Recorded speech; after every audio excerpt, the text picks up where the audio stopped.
जागतिक किसान सेल महाराष्ट्र अध्यक्षपदी जगन्नाथ कोरडे आणि जिल्हाध्यक्षपदी राजेंद्र थेटे यांची निवड। महाराष्ट्रातील शेतकरी चळवळीतील आघाडीचे नेते श्री जगन्नाथ महादेव कोरडे यांची जागतिक मानव अधिकार सुरक्षा फेडरेशनच्या किसान सेल महाराष्ट्र राज्य अध्यक्षपदी आणि श्री राजेंद्र गंगाधर थेटे यांची अहमदनगर जिल्हाध्यक्षपदी निवड करण्यात आली आहे। संघटनेचे संस्थापक अध्यक्ष राजेंद्र आहेर यांच्या नियुक्ती पत्रावर संघटनेचे राष्ट्रीय अध्यक्ष दत्तात्रय विठ्ठल तळवले यांनी ही निवड जाहीर केली। श्री कोरडे आणि श्री थेटे यांची ही निवड त्यांच्या दीर्घकालीन सामाजिक कार्य, शेतकरी हक्कांसाठीचा लढा आणि निस्वार्थ सेवाभाव लक्षात घेऊन करण्यात आली आहे। श्री कोरडे हे शेतकऱ्यांच्या समस्यांवर आवाज उठवण्यासाठी नेहमीच आक्रमक भूमिका घेऊन लढा देणारे नेता म्हणून ओळखले जातात। त्यांचा आवाज शेतकऱ्यांच्या न्याय हक्कांसाठी कायम बुलंद राहिला आहे। त्यांच्या नेतृत्वाखाली आता महाराष्ट्रातील शेतकऱ्यांचे प्रश्न अधिक जोमाने सोडवले जातील अशी अपेक्षा व्यक्त होत आहे। श्री थेटे हे देखील सामाजिक कार्यात सक्रिय असून त्यांनी अनेक आंदोलने आणि लोकहिताच्या कार्यात महत्त्वाची भूमिका निभावली आहे। त्यांची जिल्हाध्यक्षपदी निवड झाल्याने अहमदनगर जिल्ह्यातील शेतकऱ्यांमध्ये नवचैतन्य संचारले आहे। निवडीबद्दल बोलताना श्री कोरडे म्हणाले, शेतकऱ्यांचा आवाज बुलंद करणे आणि त्यांच्या न्याय हक्कांसाठी झुंज देणे हेच माझे प्रमुख उद्दिष्ट आहे। या जबाबदारीतून महाराष्ट्रातील प्रत्येक शेतकऱ्याला न्याय मिळवून देण्यासाठी मी अहोरात्र प्रयत्नशील राहीन। श्री थेटे यांनी देखील आपल्या भूमिकेबद्दल आश्वासन देत सांगितले की महाराष्ट्र राज्यातील शेतकऱ्यांचे प्रश्न सोडवण्यासाठी मी संघर्षाची तयारी ठेवीन आणि त्यांच्या हक्कांसाठी सदैव तत्पर राहीन। राज्यभरातील विविध भागांतून श्री कोरडे आणि श्री थेटे यांच्यावर अभिनंदनाचा वर्षाव होत असून अनेक शेतकरी संघटनांनी त्यांना शुभेच्छा दिल्या आहेत। त्यांच्या आक्रमक आणि संघर्षशील भूमिकेमुळे आता शेतकऱ्यांचे प्रश्न अधिक प्रभावीपणे मांडले जातील अशी अपेक्षा राज्यभरातील शेतकरी संघटनांनी व्यक्त केली आहे। नमस्कार। आज आपल्यासोबत आहे आपल्या स्टुडिओमध्ये जागतिक मानवाधिकार संघटनेचे काही पदाधिकारी। तरी त्यांनी महाराष्ट्र सेल पदासाठी जगन्नाथ कोरडे यांची निवड केली आहे। तरी आपण त्यांच्याकडून काही प्रश्न विचारून घेऊ। आपण जागतिक सेलमध्ये किती वर्षापासून काम करताय? कवलीमध्ये गेले 5 वर्ष। गेले 5 वर्षापासून आपण काम करतो। महाराष्ट्र प्रमुख होतो, संपर्क प्रमुख, अजून जिल्हाध्यक्ष होतो, म्हणजे संपर्क प्रमुख झालो। संपर्क प्रमुख झाल्यानंतर आता 1 तारखेला माझी किसान सेल ऑल इंडिया अध्यक्षपदी निवड झाली। म्हणजे संपूर्ण भारतावर आपली निवड झाली व त्यानुसार आपण काम करतो। त्यानुसार कामाला सुरुवात केली। आता प्रथमतः आपण आता जगन्नाथ पाटील कोरडे यांची निवड करतो। जगन्नाथ पाटील कोरडे आणि यांचा आपला संपर्क कसा आला? आम्ही दोघांनी माननीय खासदार गुंजवादी साहेब यांची कृषक संघटनेमध्ये काम केलेलं आहे।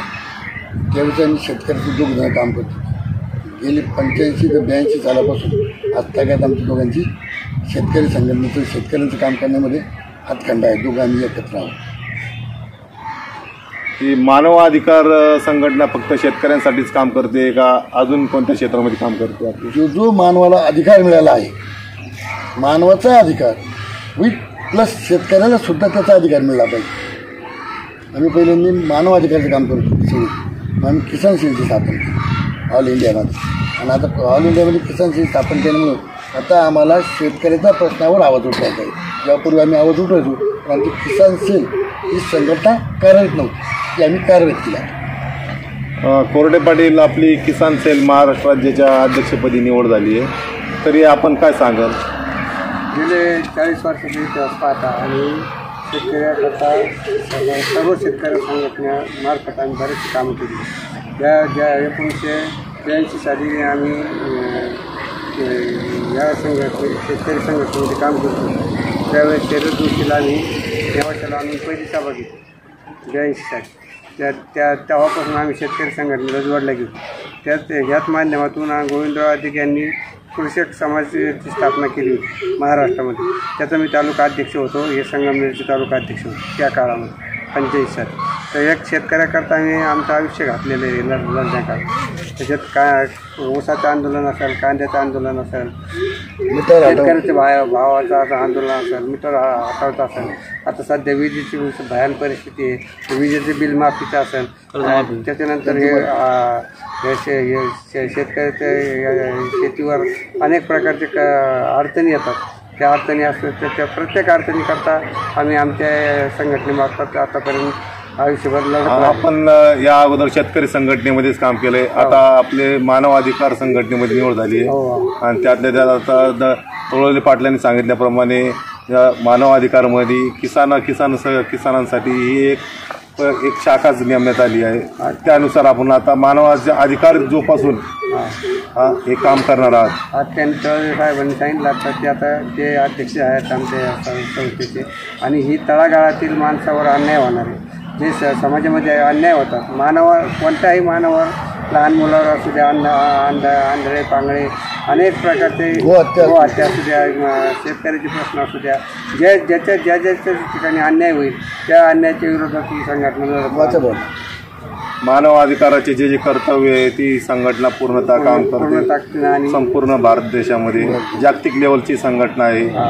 कोणावर जे अन्याय झाला तर त्या अन्यायाला वाचा फोडण्याचं काम आमची संघटना करणार आहे आणि आम्ही करणार. अच्छा, आपण थेटे पाटील जिल्हा अध्यक्ष आहात या जागतिक मानव अधिकार संघटनेमध्ये, तरी आपला अनुभव काय या संघटनेमधून? संघटनेचा अनुभव म्हणजे मला काही जास्त नाही आहे. तर तुम्हाला नवीनच आता अध्यक्षपद दिलेलं आहे त्यांनी. तर तुम्ही एक पत्रकारिता क्षेत्रामध्ये गेले 25 वर्ष काम करतो. मी संगमेश्वर तालुका पत्रकार संघाचे उपाध्यक्ष आहे. माझ्याकडं ऑलरेडी सगळे पेपरची एजन्सी आहे. त्याच्यातून मी लोकांचे ज्या असतात अडचणी आनंतर यातून आपला मार्ग कसा निघन त्यासाठी वाचा फोडण्याचं काम करत आलेलो आहे. यात मला माझे मित्र दत्त तोडले भेटतात, कायम बातम्यांसाठी माझ्या संपर्कात येतात. त्यांनी माझं काम पाहून मला त्यांनी जिल्हा अध्यक्षाची निवड केली. त्यामुळे मला इथून पुढे आता ते काम करण्याची संधी मिळणार. अच्छा, आपण लोकशाहीचा चौथा आधारस्तंभ पत्रकारितेमध्ये असल्यामुळे आपल्याला बऱ्यापैकी समाजाचे जे ज्ञान आहे आणि त्यानुसार आपण या मानव अधिकार संघटनेच्या माध्यमातून काय काय काम करणार आहात? शेतकऱ्याचे प्रश्न असतील, मला जेव्हा अन्याय झाले असेल त्यांच्या वाजा फोडायच्या, त्यांच्यासाठी मदत करायची, वेळप्रसंगी आंदोलन करण्याची तयारी ठेवायची. त्या गोष्टी मी ते म्हणतील त्या ठिकाणी मी हजर राहण्याचं. यापूर्वी आपण रस्ता रोक केलेलं आहे आंदोलन, यापूर्वी केलेलं आहे रस्ता रोक केलं. मीटर हाटा संगमेश्वरमधून पहिली आम्ही सुरुवात केली. फार त्याग झाला, फार आम्हाला अटक झाली त्याच्यामध्ये. परंतु पूर्ण महाराष्ट्रात फक्त संगमेश्वर तालुक्यात शेतकरी आहे तर त्यांनी मीटर हाटवा केल्यामुळं आज शेतकरी मीटरपासून वाचलेला. कर्जमाफीचं खासदार गुंजावती साहेबांनी आणि आम्ही कृषक समाजामार्फत त्यावेळेस शरद पवार भारताचे कृषी मंत्री होते, सोनिया गांधी आपण नगरला आणली आणि संपूर्ण भारतामध्ये आम्ही त्यावेळेस शेतकऱ्यांचं कर्जमाफ केले कृषक संघटनेमार्फत. म्हणजे पहिल्यापासून आपण शेतकऱ्यांसाठीच काम करत आले आहात आणि शेतकऱ्यांसाठीच जीवन वेचलं आहे आपलं. जीवन वेचलं यापुढे आता मी शेतकऱ्यांचं कर्जमाफ झालं पाहिजे. शेतकऱ्याला देशरूढी लागता कामा नये. आज शेतकरी भयान स्थितीमध्ये आहे. दुधाला योग्य भाव नाही, कापसाला भाव नाही, सोयाबीनला भाव नाही, ऊसाला भाव नाही. यासाठी काय गोंधळ येतो, एक गोंधळ चालू आहे तिकडे. आता मला लक्ष घालायचं बरेचसे किसानसाठी जे करता येईल तेवढे प्रयत्न करीत राहायचे. ते सर्व मानव अधिकार संघटनेच्या मार्फत आपण राबविणार ऑल इंडियामध्ये आला पाहिजे. धन्यवाद.